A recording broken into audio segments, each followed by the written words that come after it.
Toprağım. Hoş geldin Ali. Hoş bulduk toprağım. Bu halin ne benim canım kardeşim? Sıra bendeymiş Ali. Anlamak istiyorum ama anlayamıyorum. Bu sefer de ben Gonca'dan ayrıldım. Senin dilin ne söylüyor toprağım? Rahat vermeyecekler.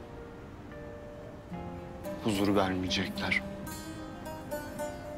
Mutlu olmamıza izin vermeyecekler.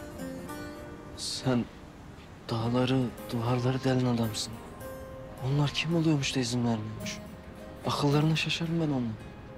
Öyle şeyler öğrendim ki Ali. Öyle şeyler öğrendim ki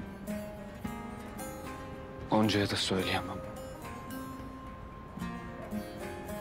Gonca'nın iyiliği için öyle olması gerekiyor. Sen öyle diyorsun. Öyledir. Ama anlatırsan belki bir çaresini bulursan. Anlatamam Ali. Anlatmayayım daha iyi.